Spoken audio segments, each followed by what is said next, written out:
Okay mga kaparmer, dito punta sa tungais. Wala dyan ato mga kaparmer. Itong harbisonon sa Sandeo dito lapit. Itong harbisonon ito.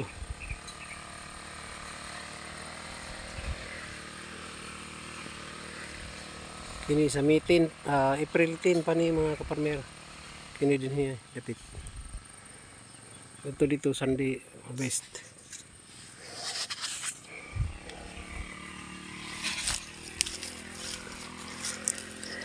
Mga tagod. Muna itong gamit mga kaparmer oh. Para din natin mag-spray. Sipag lang gamitin natin. Ganito oh. Para makita natin yung uod. Gaya niyan. Yan oh, may uod yan. Tutorial na naman ito mga kaparmer. Nga. Kung makuha natin yung uod. Yan. Ito oh. Yun. Yan lang. Sipag lang talaga. Wala nang spray.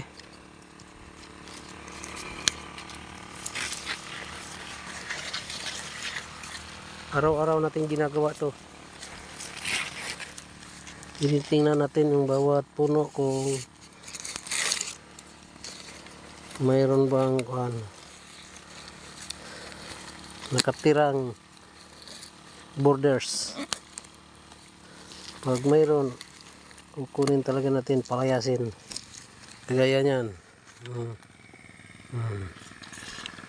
Yari siya mga kaparmer.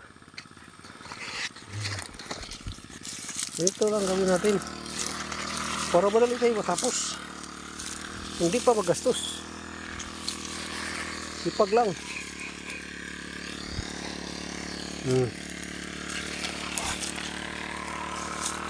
Natin ano naman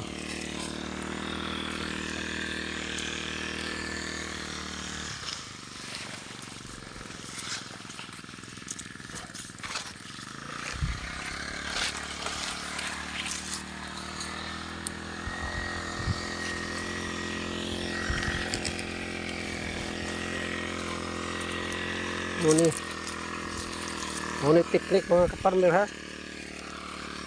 Ayaw ninyo kalibte kay pinaka easy na teknik para di kayo gasto atong pagpananom sama sa spray. Na hindi lang ito ang daga oh, grass cutter hing puli na ho, puli siya daluoy. Sige kapoy na kuno ko ba.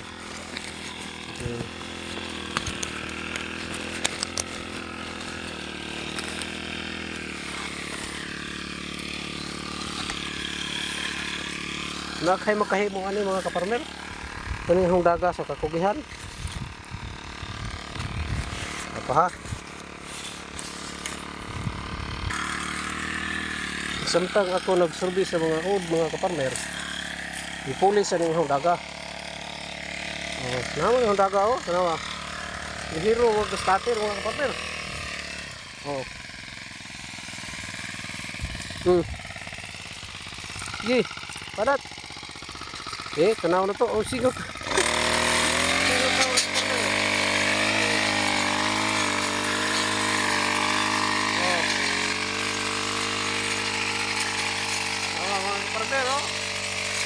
Oh.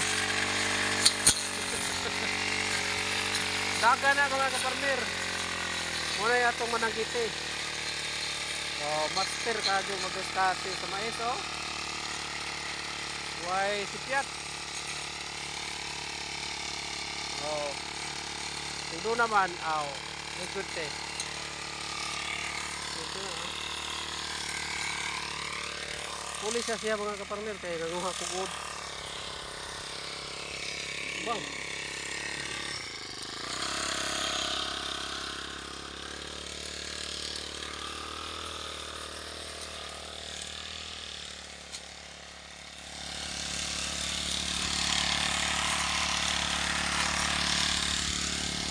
Wa na to godi kay lisod og udlo na itong mais.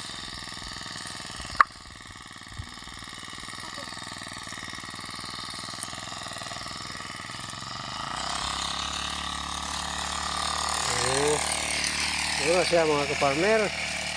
Dagan na ho. Muna yung tabang og grass cut na itong mais. Grass cutter lang. Kita nyo naman, oh. Hindot itong mais. Thank you.